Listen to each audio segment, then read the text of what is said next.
A lo largo de la historia han salido a la luz pública los experimentos científicos más crueles que la humanidad ha perpetrado. Estos experimentos, llevados a cabo en nombre de la medicina y la ciencia, han propiciado una muestra de desprecio, violencia y el racismo del hombre hacia su misma especie. Este tema genera cierta controversia, debido a que puede ser respaldado y protegido por un criterio evolucionista que busca el desarrollo de la ciencia, pero no obstante también es la mayor prueba de que la naturaleza del hombre puede llegar a ser el peor enemigo de la propia existencia humana. Por eso hoy en Top Terror te mostraré el top 5 de los experimentos más terroríficos de la historia.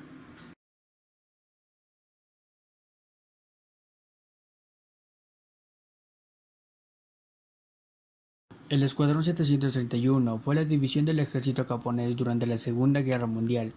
quien estableció un campo de concentración en la ciudad china de Nanking, donde sucedieron actos atroces contra chinos, coreanos, rusos y mongoles, quienes eran utilizados como objeto de experimentación para la investigación y desarrollo de armas bacteriológicas.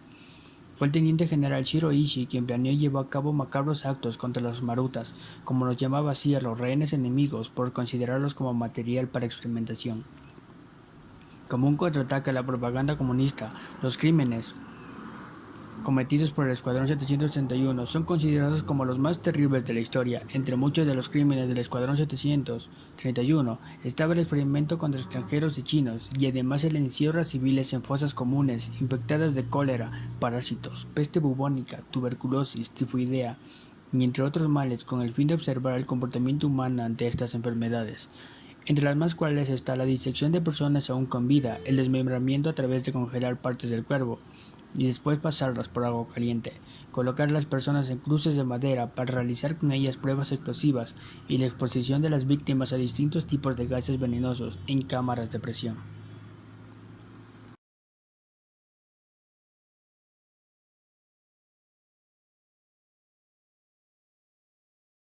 Wendell Johnson fue un psicólogo y profesor de la Universidad de Iowa, Estados Unidos, quien pasó a la historia por hacer experimentos sensoriales con 22 niños huérfanos de entre 5 y 15 años, entre enero y mayo de 1939. Muchos de estos niños con el tiempo manifestaron problemas de lenguaje.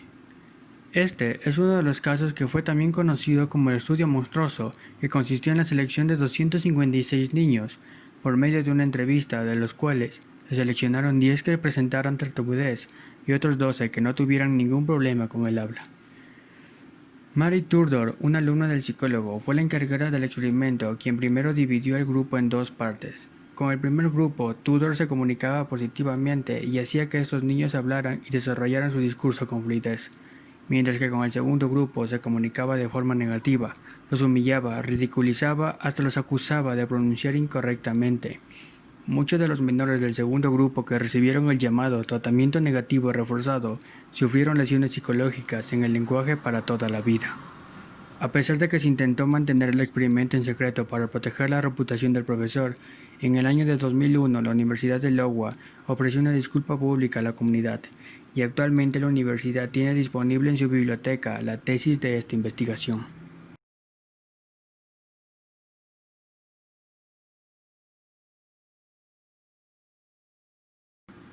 El experimento Tuskegee consistió en un estudio clínico llevado a cabo entre 1932 a 1972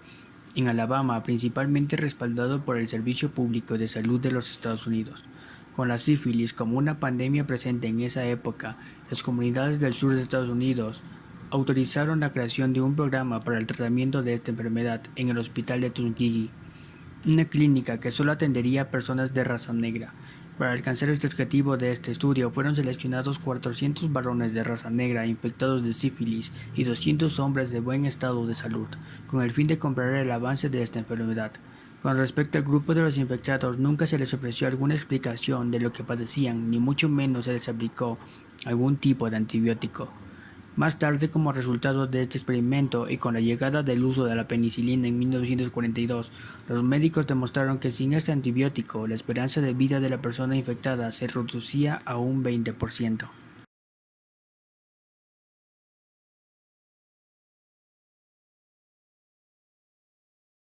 Este experimento se llevó a cabo en tierras guatemaltecas entre los años de 1946 a 1948. encabezado por el científico estadounidense John Charles Cutler, quien para el año de 1942 se unió a los servicios de salud pública de los Estados Unidos.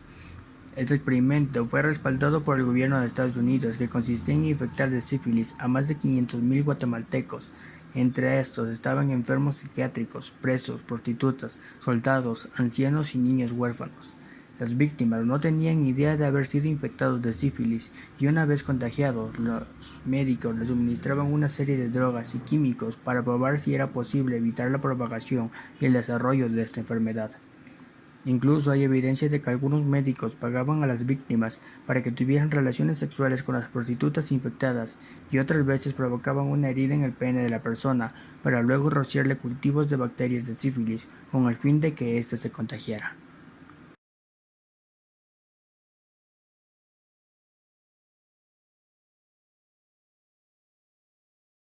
A medida que se intensificaban las investigaciones de armas químicas en los años 40 y para probar la eficacia de estas armas, el gobierno de Estados Unidos no vaciló a la hora de involucrar a su personal militar en sus experimentos, durante los que utilizaron gas mostaza y otros productos químicos que dejaban con quemaduras en la piel y destruían los pulmones de los soldados que ellos ni siquiera sabían que formaban parte de este experimento.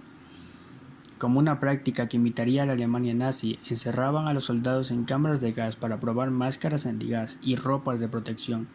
Entre los agentes utilizados se encontraba la legumicita, que es un compuesto que fácilmente penetra la ropa e incluso la goma, y que al contacto con la piel inmediatamente provoca un dolor extremo, picor, hinchazón y erupciones. La inhalación de este gas provoca sensaciones de ardor en los pulmones, estornudos, vómitos y edemas pulmonares. En cuanto al gas mostaza, sus efectos son asintomáticos hasta aproximadamente 24 horas después de la exposición, y sus efectos primarios incluyen quemaduras graves que se convierten con el tiempo en ampollas llenas de fluido amarillo. Este gas mostaza tiene propiedades mutágenas y cancerígenas que le ha cobrado la vida a muchas personas expuestas a este.